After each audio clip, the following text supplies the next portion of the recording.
유기성 목사님의 책 나는 죽고 예수로 사는 사람 중에 소개된 내용입니다.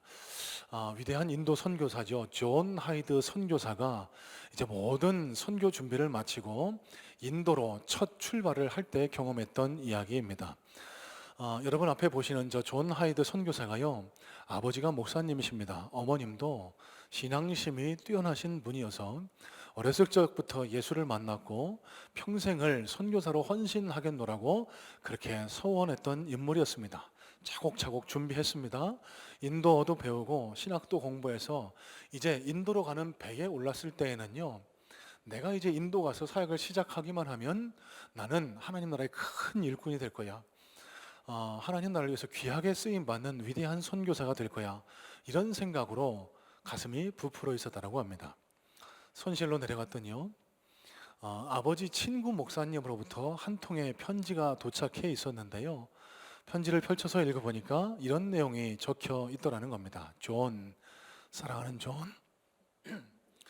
나는 네가 성령으로 충만해질 때까지 결코 기도를 멈추지 않을 거야. 그 편지를 읽고 이 존 하이드가 굉장히 자존심의 상처를 입고 마음에 맹렬한 분노가 일어났다는데요. 왜냐하면은 그 편지의 내용은 곧 지금 내가 성령에 충만하지 않다라고 여기고 있기 때문이라는 사실입니다.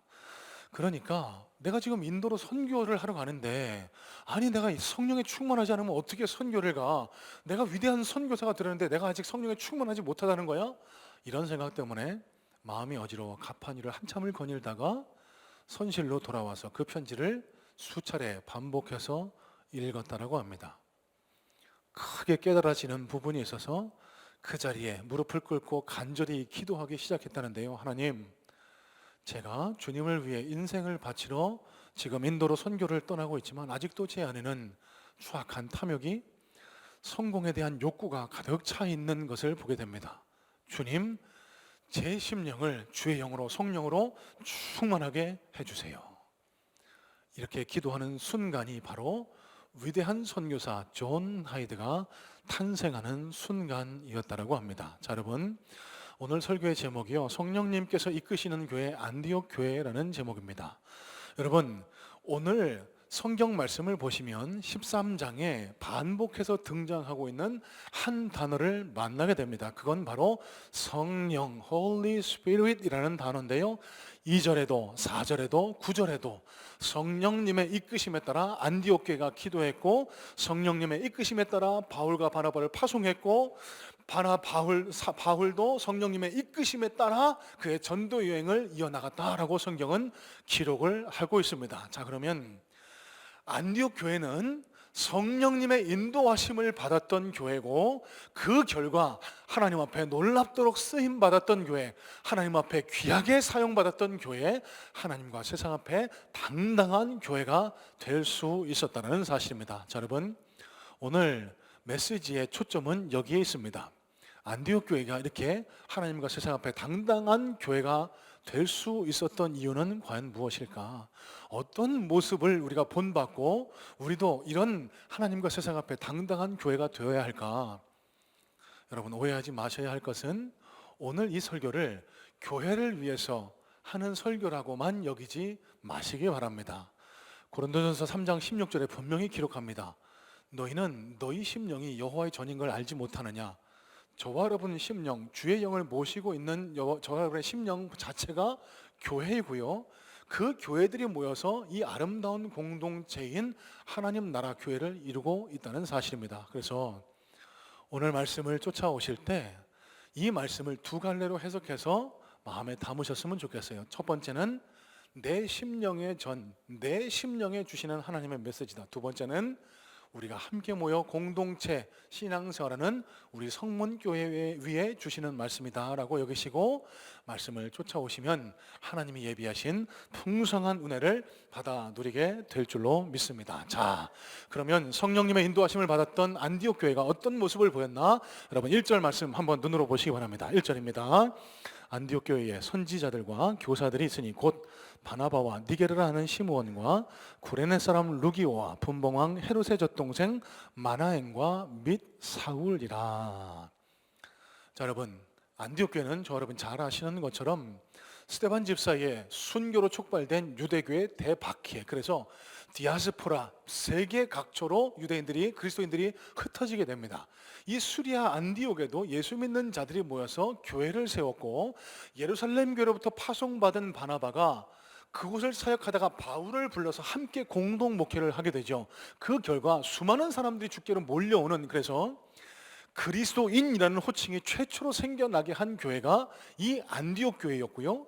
세계 선교의 기초를 놓습니다. 바울과 바나바를 선교사로 파송함을 통해서 세계 각처의 교회가 세워지고 예수 믿는 자들이 생겨나는 하나님께 크게 쓰임 받았던 교회입니다. 이 교회를 소개하는 데 있어서 오늘 1절 말씀은 그 안디옥 교회의 리더십, 그러니까 안디옥 교회를 같이 목회하고 있었던 여러 명의 사람의 이름을 기록해 주고 있습니다. 자, 여러분, 여기에 나열된 5명의 이름이 그저 인물들에 대한 소개다라고 여기고 지나가지 마시기 바랍니다. 이 안에도 하나님이 교회를 향한, 저와 여러분들을 향한 귀한 하나님 나라의 메시지가 들어있습니다. 자, 그럼 뭘까요? 첫 번째 인물은 바나바입니다.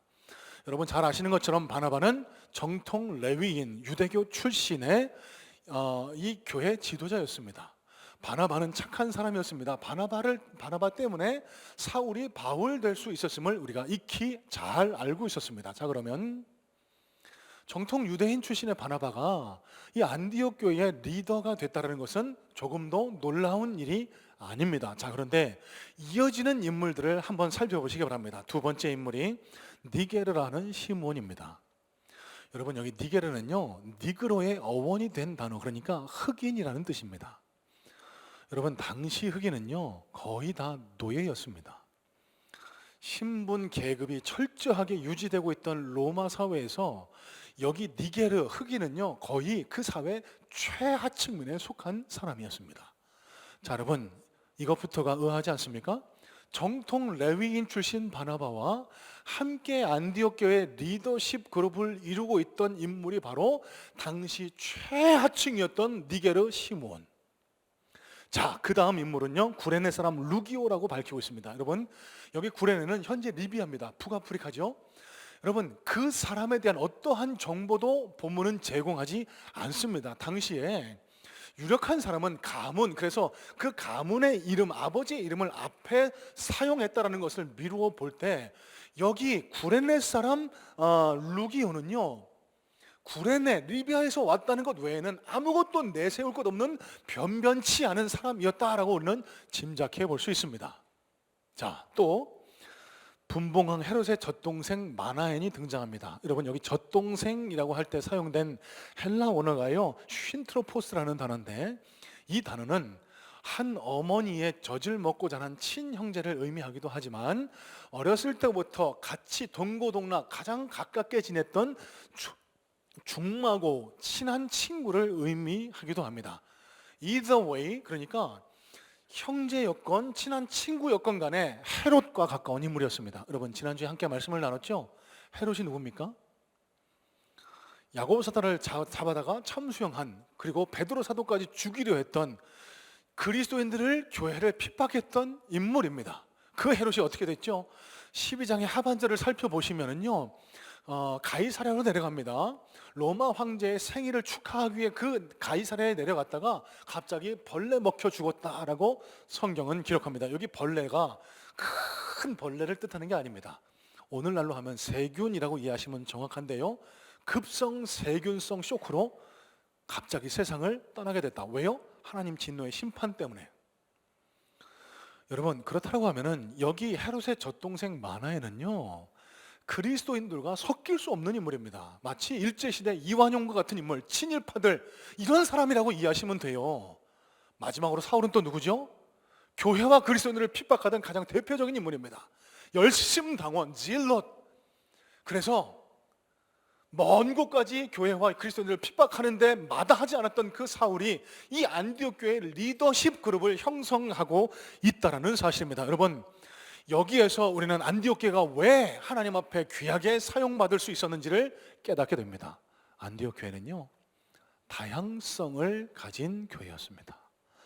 교회다움을 가지기 위해서 가난한 사람이건 많이 가진 사람이건 사회적 계급이 높은 사람이건 낮은 사람이건 그런 거 따지지 않고 교회 안에서 예수 그리스도 사랑 안에서 한 형제 되고 한 가족이 된 진짜 하나님 나라 교회였다는 사실, 그 교회를 하나님은 칭찬하시고 아름답게 보시고 크게 사용하실 수 있었다는 사실입니다. 여러분, 교회는요 은혜의 바다가 되어야 합니다. 많이 가진 사람이 있건 적게 가진 사람이 있건, 많이 배운 분이건 적게 가진 분이건, 여러분 잘 들으세요. 좌파건 우파건 어느 당을 지지하시건 간에 교회는 은혜의 용광로 안에서 그것들이 다 녹여져서 예수 안에 한 형제 되는 그런 은혜가 있어야 하나님으로부터 복받는 교회, 하나님 인정받는 교회, 쓰임받을 수 있는 교회 될 수 있다는 사실을 기억하시기를 주님의 이름으로 축복합니다. 여러분, 한국 교회가 성장할 수 있었던 데는 여기 안디옥 교회처럼 다양성을 존중하고 다양한 이들을 품어내는 사랑이 있었기 때문이었습니다. 사진 한 장 보여주실래요? 한 선교사님을 소개합니다. 사무엘 머펫 선교사님인데 저분의 한국 이름이 뭔지 아세요? 조금 웃깁니다. 마포삼열. 하나도 안 웃기신가 보네요. 어쨌든 저 사무엘 머펫 선교사님이 한국에서 많은 사역을 하셨는데 학교를 짓고 학생들을 받는 데 있어서 양반과 천민을 차별하지 않았습니다. 누구나 다 와서 공부할 수 있도록. 어느 날 그 학교에서 공부하던 박동열이라는 사람이 장티푸스에 걸려서 죽을 위기에 처했습니다. 그때 이 사무엘 머펫 선교사님이 한 일이 있습니다. 당시 고종 황제의 시의, 그러니까 황제의 건강을 돌보던 닥터 의사, 자신의 친구였습니다. 에비슨이라는 의사에게 부탁해서 이 박동열이라는 친구를 치료하게 도와준 거예요. 여러분, 얼마나 놀라운 일입니까? 높은 사람, 낮은 사람, 신분 구분이 철저하게 지켜지고 있던 그 조선 사회에 예수의 사랑으로 하나 되는 역사, 사랑으로 품는 역사를 몸소 실천했던 겁니다. 여러분, 무슨 일이 일어난 줄 아세요? 이 박동열이라는 사람이 그 에비슨 선교사의 치료로 잘 나았습니다. 후일 세브란스에 진학합니다. 한국인 최초의 의사가 된 분이 박동열이라는 사람입니다. 그의 가족도 감동받아서 교회를 출석하기 시작합니다. 특별히 그 아버지는 후일 장로님까지 되셨고요, 하나님의 복을 받아서 큰 사업을 일군 그런 인물이 되셨다라고 해요. 여러분, 저와 여러분이 본받아야 할 안디옥 교회의 모습이 여기에 제일 먼저 있다는 사실입니다. 차별하지 말아야 합니다. 밀쳐내지 말아야 합니다. 여러분, 교회가 그렇습니다. 은혜의 바다입니다. 다 녹여내고 섬기고 품을 수 있는 교회가 하나님으로부터 인정받고 칭찬받고 사용받을 수 있는 교회임을 믿는 은혜가 있으시길 주님의 이름으로 축복합니다. 여러분 개인으로 한번 적용해 보세요. 셀 모임에 잘 참석 못하시는 분들 왜 그러세요? 나 저 사람 너무 싫어. 난 저 사람하고는 도저히 같이 못하겠어. 여러분, 혹시 그런 마음이 있으시거든, 오늘 하나님이 여러분 심령 안에서 그 마음을, 편견을, 미움을, 차별을 제거하기를 원하고 계신다는 사실입니다. 여러분 마음에 지금 누구 미워하는 분 계세요? 아내를, 남편을, 자식을 사랑으로 보듬지 못하고 미워하고 밀쳐내고 담을 쌓고 이런 분들 지금 혹 이 자리에 계실까요? 여러분의 심령이 하나님의 은혜를 누리고 하나님의 복의 통로가 되는 심령이 되기 위해서는 우리 마음속에 있는 미움, 차별, 편견 이런 것들을 밀어낼 수 있어야 여러분 심령에 하나님 말씀이 들어와 박히고 하나님의 은혜가 흘러나가고 하나님으로부터 온갖 좋은 복과 은혜를 누릴 수 있는 진정한 하나님의 심령의 성전이 될 수 있다는 사실입니다. 여러분, 소망합니다. 오늘 이 아침에 내가 과연 누구를 밀쳐내고 있는지, 미워하고 있는지, 내가 혹은 누구를 멀리하고 있는지 잘 생각하시고 예수님이 우리를 차별 없이 사랑하셨던 것처럼 우리도 예수님의 마음을 요만큼이라도 본받자는 겁니다. 보듬어 앉자는 겁니다. 부족해도, 나한테 잘 못해도 사랑하자는 겁니다. 여러분, 그게 우리가 갖추어야 할 예수님이 원하시는, 하나님이 원하시는, 하나님이 기뻐하시는 심령의 성전 될 수 있다는 사실입니다. 자, 두 번째입니다. 여러분, 자 그러면 이렇게 다양한 사람들로 구성됐던 안디옥 교회가 어떻게 분쟁과 갈등 없이 아름답게 성장하는 교회가 될 수 있었을까? 자, 1절 말씀을 다시 한번 살펴보도록 하겠습니다. 1절, 안디옥 교회에 선지자들과 교사들이 있으니 곧 바나바와 니게르를 하는 시몬과 구레네 사람 루기오와 분봉왕 헤롯의 젖동생 마나행과 및 사울이라. 안디옥 교회를 소개하면서요, 5명의 리더를 이야기합니다. 자, 그러면서 그 앞에 붙어 있는 설명이 있습니다. 누구라고요? 선지자들과 교사들. 자, 여러분, 영어로 하면 prophets and teachers라고 이렇게 번역됩니다. 명심하셔야 할 것은 여기 기록된 선지자들이요, 저와 여러분이 흔히 오해하시듯 점쟁이 아닙니다. 막 기도하면서 하나님의 뜻을 발견해서 당신 빨리 그 주식 사야 돼, 당신 그 아파트 빨리 매입해야 돼, 이런 사람들이 선지자들 아니에요. 선지자들은 하나님의 말씀을 듣고 공부하고 하나님의 말씀을 선포하는 사람들. 그래서 조금 더 정확하게 오늘날의 컨텍스트로 말씀드리면 설교자들이라고 이해하시는 것이 더 명확합니다. Teachers, 누굴 가리키죠? 교사들입니다. 하나님의 말씀을 먼저 공부해서 하나님 말씀에 갈급해하고 있는 성도들에게 하나님 말씀을 먹여드리는 사람들을 가리켜 교사들이라고 합니다. 여러분, 안디옥 교회가 이런 사람들로 인해서 성장하게 됐습니다. 자, 안디옥 교회의 성장을 이룬 기초가 사도행전 11장을 통해 생겨났다라고 일전에 말씀을 나눈 바 있습니다. 사도행전 11장 25절로 26절 말씀입니다. 바나바가 사울을 찾으러 다소에 가서 만남에 안디옥에 데리고 와서 둘이 교회에 1년간 모여 있어 큰 무리를 가르쳤고 제자들이 안디옥에서 비로소 그리스도인이라 일컬음을 받게 되었더라. 여러분, 바나바가 왜 바울을 저 먼 다소까지 가서 직접 데려왔다고요? 같이 목회하자고. 여러분, 무슨 목회요? 가르치는 목회. 바울 사도, 내가 보니까 이 사람들이 뜨거운 열정은 있는데 하나님 말씀을 너무 모릅니다. 이 사람들에게 하나님 말씀을 좀 가르치고 이 사람들을 키우고 양육하는데 함께 힘을 보탭시다. 그래서 바울과 바나바가 땀 흘려서 최선을 다해 노력한 결과 이토록 아름다운 교회, 하나님 앞에 쓰임받는 교회가 될 수 있었다는 사실입니다. 여러분, 잘 기억하시길 바랍니다. 하나님은요, 저와 여러분을 그저 주일 교회만 왔다 갔다 하는 성도로 부르지 않으셨습니다. 예수님이요, 저와 여러분들을 당신의 제자로 부르셨어요. 여러분, 제자와 무리는 분명한 차이가 있습니다. 제자는 비록 넘어지고 쓰러지고 예수님을 배반하고 예수님의 마음을 상처내기도 하지만 그래도 예수님 곁에 계속 머물러 있던 자들을 제자라고 예수님은 그렇게 인정하셨습니다. 무리는 뭐죠? 예수님이 오병이어의 기적을 펼치십니다. 보리떡 5개, 물고기 2마리로 5,000명, 2만 명을 막 먹이시는 거예요. 와, 신기합니다. 나도 좀 고쳐주세요. 내 삶에도 좀 로또 맡겨주세요. 이런 사람들이 막 예수님께로 다가와서 예수님 말씀을 듣다가 자기 볼 일 있으면 다 떠나갑니다. 언젠가도 드렸던 말씀 같아요. 카일 아이덜먼 목사님의 팬인가 제자인가. 여러분, 팬은요,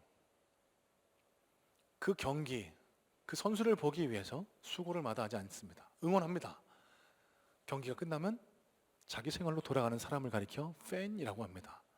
성경적으로 볼 때 무리의 특징과 정확하게 일치합니다. 여러분, 이 무리를 예수님은 주목하지 않으셨어요. 무리를 통해서 세상을 변화시키지 않으셨습니다. 예수님은 누구를 붙들고 그들을 통해서 세상을 변화시켜 나가셨죠? 제자입니다, 제자. 여러분, 그런데 이 제자 된다는 것이 쉽지 않습니다. 여러분 잘 아실 겁니다. 경험하셨을 거예요. 이 주일 예배를 마치고 성전문을 나서는 순간부터 사단이 우리를 위협합니다. 세상이, 유혹이 우리를 날마다 쓰러뜨리려고 합니다. 그래서 필요한 것이 여러분, 날마다 주님 곁에 붙어 있으려는 노력, 제자가 되려는 노력. 어떻게 된다고요? 말씀과 기도로 우리가 훈련 받을 때 이게 가능할 수 있다는 사실입니다. 여러분, 골로새서 2장 7절 말씀에 이런 말씀이 기록돼요. 그 안에서 뿌리를 박으며 세움을 받아 교훈을 받은 대로 믿음에 굳게 서서 감사함을 넘치게 하라. 자, 영어 성경인 NIV를 한번 살펴볼까요? Rooted and built up in Him, strengthened in the faith as you were taught. 여러분, rooted and built up in Him, 예수 안에 뿌리 박고 그 뿌리를 기반 삼아 자라나가는 것. 어떻게 가능하다고요? 예수님의 말씀으로 가르침 받았을 때 우리가 이런 제자된 모습을 나타낼 수 있다는 사실입니다. 존 버년이라는 기독교 저자가 철로역정이라는 책을 썼습니다. 여러분 잘 아시는 책일 거예요. 제2의 성경이라고도 하는 한 순례자의 모습, 이 땅을 살아나가는 그리스도인 모두를 상징하는 한 인물입니다. 이 순례자가 어떻게 하나님 곁에 천국에 이르는지를 잘 기록해 놓은 그런 책인데요. 그 책 내용 가운데 이런 이야기가 실려 있습니다. 이 순례자가 길을 걷다 보니까 너무 지치는 거예요. 너무 힘든 거예요. 좀 쉬었으면 좋겠다라는 생각이 들었을 때 너무너무 아름다운 한 집을 발견하게 됩니다. 정원도 너무 아름답고 내가 저곳에서 하루만 쉬어갈 수 있으면 얼마나 좋을까, 이 생각을 할 때 안에서 한 그 주인이 정원지기가 나와서 이렇게 얘기합니다. 들어오셔서 쉬었다 가세요. 너무 기쁜 마음에 그 집 안으로 발걸음을 옮기는데요, 문 곁에 사자가 있네요. 무서워서 못 들어갑니다. 벌벌벌 떨고 있습니다. 그러니까 그 정원지기가, 주인이 다시 얘기합니다. 염려하지 마세요. 이 사자는 사슬에 단단히 묶여 있어서 절대로 당신을 해칠 수 없습니다. 그러니 마음 편하게 들어와서 쉬세요. 여러분, 이 순례자가 들어갔을까요? 못 들어갔을까요? 주저주저 우물쭈물합니다. 눈으로 봅니다. 압니다. 들었습니다. 이 사자가 묶여 있구나. 저곳에 묶여 있어서 나를 해치지 못하겠구나. 그런데 저 사슬이 끊어지면 어떡하지? 저 지나가다가 내가 가까이 가서 저 사자가 나를 물어 죽이면 어떡하지? 이 염려, 근심, 걱정, 불안, 두려움 때문에 들어가 쉬지를 못하는 거예요. 여러분, 저와 여러분의 인생이 이와 같지 않습니까? 특별히 예수 믿는 저와 여러분들의 삶의 모습이 너무 이것과 비슷하다고 생각하지 않으세요? 예수님이 우리에게 약속하세요. 내가 너희와 항상 함께하리라. 아무것도 염려하지 말고 다만 너희 구하여 감사함으로 하나님께 하리라. 그리하면 모든 지각에 뛰어나신 하나님의 평강이 너희 마음과 생각을 지키시라. 내가 너희와 항상 함께하겠다. 두려워하지 말라. 놀라지 말라. 내가 너와 함께하리라. 내 강하고 의로운 오른손으로 너를 붙들리라. 여러분, 그런데 우리가 그렇게 담대하게 살아가나요? 우리 실제 생활은 어떻습니까? 날마다 두려워요. 내가 이 암 때문에 죽으면 어떡하지? 내일 내 사업은 어떻게 되는 거지? 내일 우리 자녀들의 앞날은 도대체 어떻게 되는 거지? 여러분, 왜 그럴까요? 사자는 그 철로역정에서 우리를 무너뜨리려는 사단의 권세, 세상의 유혹과 시험을 상징한다라고 보시면 정확합니다. 여러분, 그 사자는요, 주님의 권세 아래 단단하게 묶여 있습니다. 그런데 왜 우리는 늘 두렵고 늘 불안하고 왜 늘 의심할까요? 믿음이 부족해서 그렇습니다. 주님의 말씀이 저 사자를 붙들고 있다는 이 사실을 머리로는 알지만, 눈으로는 보지만 마음으로 깨닫지 못하고 붙들지 못하는 거예요. 여러분, 언제 이게 가능할까요? 훈련을 통해서 가능합니다. 매일매일 말씀을 반복해서 우리 심령 속에, 우리 삶 속에 새기는 겁니다. 그럴 때 다윗이 골리앗 앞에 서서 물맷돌 하나로 그를 맞춰 쓰러뜨렸던 것처럼 다른 이스라엘 사람들은 아무도 그 앞에 나서지 못했습니다. 왜? 상대가 안 될 걸 알기 때문에. 내가 어떻게 저 사람하고 싸워서 이겨? 다윗은 무슨 힘이 있어서 그 앞에 섰나요? 아니요.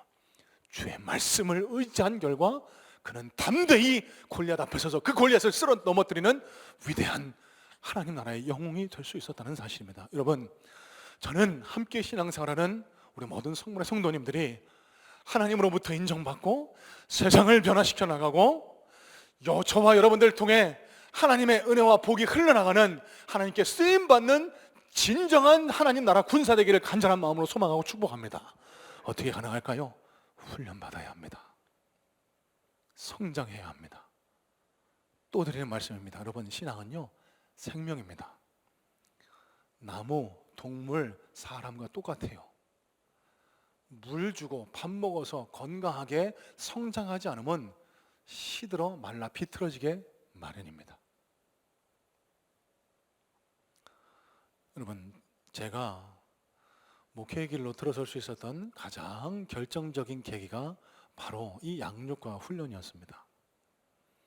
2주 전에도 말씀드렸지만, 물론 유다미를 위해서 기도하기 위해서도 그곳에 참석해서 기도했지만 제일 중요한 목적은 제가 목사가 될 수 있는지 없는지, 제 삶에 하나님이 어떤 뜻을 갖고 계시는지를 알아내기 위해서 월요일 날 부산에 가서요, 목요일 날 밤 12시, 1시까지 기도하고 돌아옵니다. 아침부터 저녁까지 찬양하고 기도하고 말씀 공부하고 그 기간을 한 달에 한 번씩 보냈습니다.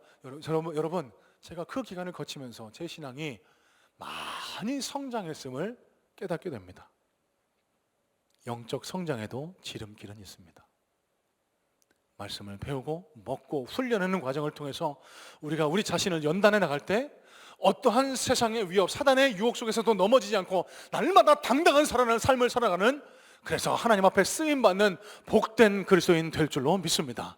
여러분, 이제 3년 동안 중단되었던 양육훈련이, 회복 캠프가 이제 9월 달부터 시작됩니다. 전도사님이 셀 리더가 권면하실 거예요. 여러분, 핑계하지 마세요. 하루입니다. 그리고 일주일에 한 번입니다. 어떻게 보면 절대적으로 짧은 시간인데, 이 시간이 저와 여러분의 신앙을, 저와 여러분의 삶을 송두리 채 뒤바꿔 놓을 수 있습니다. 제가 양육훈련을 지금껏 7년간 인도에 오면서 양육반을 통해서 같이 훈련하면서 그 삶이 변하고 신앙이 변하고 그 삶의 목적과 그 의미가 달라지는 분들을 여러 번 목격합니다. 여러분, 그 주인공이 여러분 되기를 원하지 않으세요? 여러분, 선한 욕심을 품으시길 바랍니다. 그저 노미날, 그러니까 명목뿐인 신앙에 그치지 마시고요, 하나님 나라의 귀한 군사 되어서 하나님께 쓰임받고 하나님으로부터 좋은 은혜도 경험하는 이런 진짜 그리스도인 되시길 바라요. 어떻게 될 수 있다고요? 훈련 받으셔야 됩니다. 양육훈련에 마음 열고 동참하시길 바라요. 회복 캠프에 참여하셔서 뜨겁게 기도하고 하나님 앞에 부르짖어 보시기 바랍니다. 여러분, 하나님이 응답하시고 우리의 식어진 심령 위에 놀랍도록 뜨거운 역사를 허락해 주실 줄로 믿습니다. 자, 여러분, 마지막입니다. 2절로 3절 말씀 눈으로 한번 보세요. 2절 3절입니다. 주를 섬겨 금식할 때에 성령이 이르시되 내가 불러 시키는 일을 위하여 바나바와 사울을 따로 세우라 하시니 이에 금식하며 기도하고 두 사람에게 안수하여 보내니라. 자, 여러분, 여기 2절 주를 섬겨 금식할 때에, 주를 섬기면서 금식한다, 그러니까 봉사하면서 금식한다, 여러분 조금 의아하지 않으세요? 실제 이 구절은 이런 의미가 아닙니다. 자, NAB 성경은 이렇게 번역해요. While they were worshiping the Lord and fasting. 뭐라고요? Worshiping the Lord. 여기 섬기다라고 했을 때 사용된 헬라 원어가요, 예배하다라는 원어를 사용하고 있습니다. 그래서 새 번역 성경은요, 그들이 주님께 예배드리며 금식하고 있을 때에 라고 보다 더 정확하게 번역해내고 있습니다. 자, 여러분, 이게 무슨 뜻일까요? 안디옥 교회가 쓰임받았습니다. 안디옥 교회가 놀라운 능력과 놀라운 기적을 체험합니다. 어떻게 이런 일들이 가능할 수 있었다고요? 여러분, 이 안디옥 교회 성도들은요, 그냥 예배하지 않았어요. 금식하면서 예배했다라고 성경은 기록합니다. 여러분, 금식 왜 하세요? 금식하신 분 손 들어보세요. 여러분, 다 민망해 하실까 봐 손을 들지 마시고 마음으로만.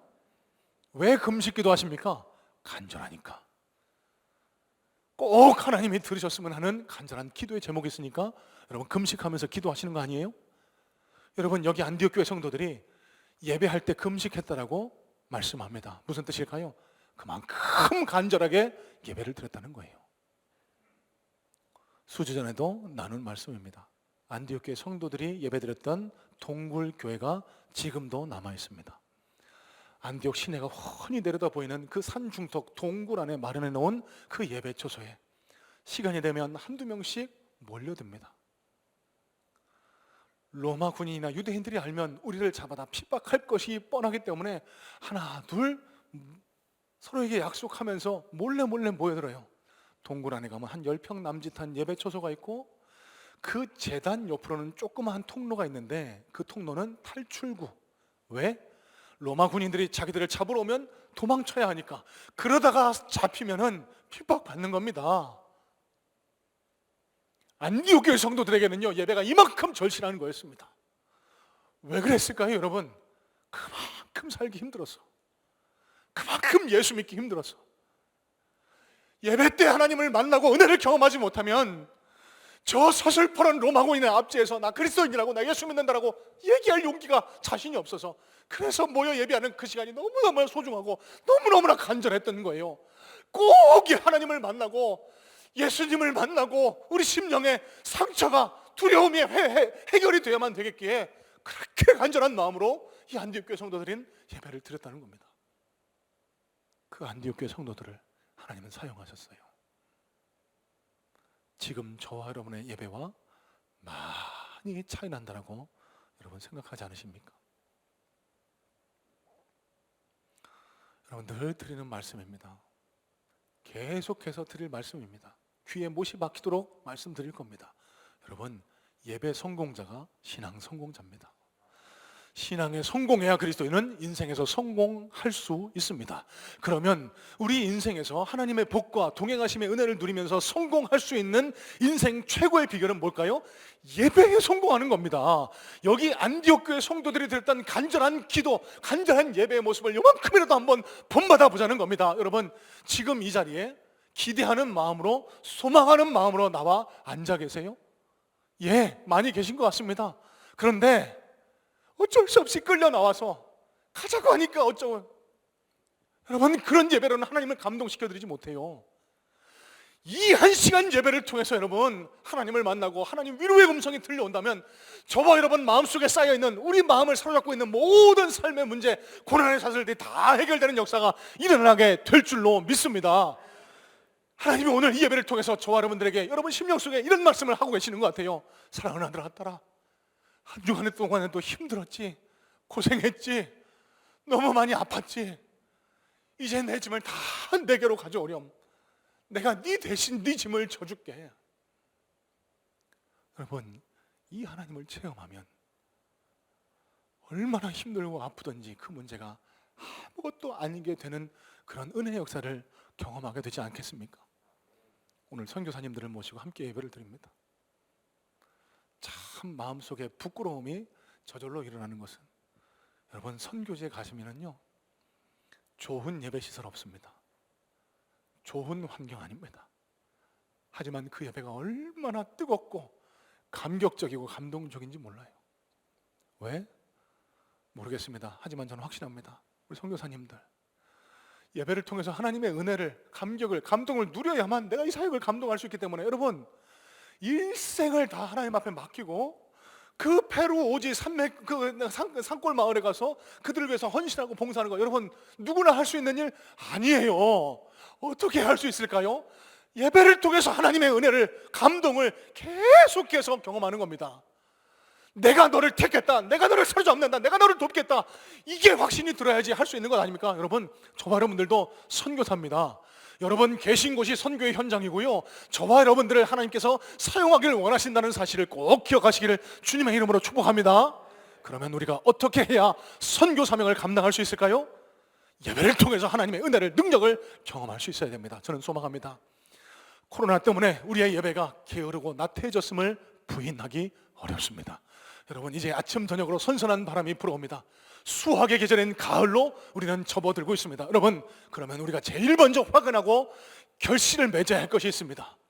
우리의 예배의 자세를 바로 단정히 할 수 있는 은혜가 우리 모든 성문의 성도들에게 있기를 간절한 마음으로 소망합니다. 여러분, 언제 어디에 계시든지 간에 주일은 하나님 앞에 예배 드리는 날이에요. 여러분을 위해서 사용하시는 날이 아닙니다.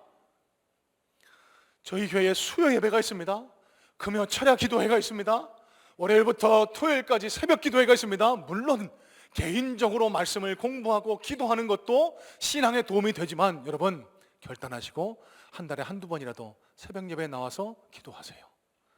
금요 심야 기도에 나와서 뜨겁게 부르짖어 기도하세요. 여러분 신앙에 놀라운 변화가, 놀라운 역사가 일어나게 될 줄로 믿습니다. 여러분 왜요? 예배 성공자가 신앙 성공자요, 신앙에 성공하는 자가 인생에 성공할 수 있기 때문에. 자, 여러분 말씀을 정리하기를 원합니다. 한 목사님이 기독교 방송에 설교 방송 출연하시게 됐는데요, 이 설교 제목을 우리가 꿈꾸는 교회라고 전달하셨다고 합니다. 그런데 방송국의 실수로 자막에 이렇게 나갔대요. 네가 꿈꾸는 교회. 의도가 있었던 건 아니고 실수였겠거니 하고 웃어 넘겼지만 계속해서 이 목사님 마음에 걸림이 있으시더라는 겁니다. 새로 부임한 교회에서 우리가 꿈꾸는 교회라는 제목으로 계속 시리즈 설교를 하고 계셨는데 내가 설교하는 이것이 과연 하나님께서 꿈꾸시는 교회일까?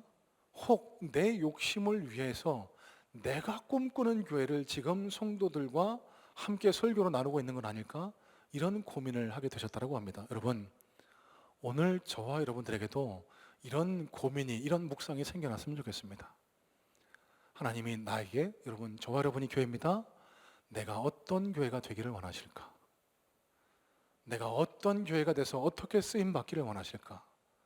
여러분, 깊이 묵상하실 수 있는 하루가 되시고요, 마음속에 있는 미움, 편견, 이런 것들을 몰아내달라고 기도하시고, 끊임없이 양육과 훈련을 통해서 여러분 신앙을 성장시켜 나가기를 도모하시고, 마지막으로 예배에 목숨을 걸고 참여하시고 예배의 성공자 되심으로 하나님께서 사용하시기에 합당한 저와 여러분들이 되어 하나님과 세상 앞에 당당한 신앙 공동체, 우리 성문교회 될 수 있기를 간절한 마음으로 소망하고 축복합니다.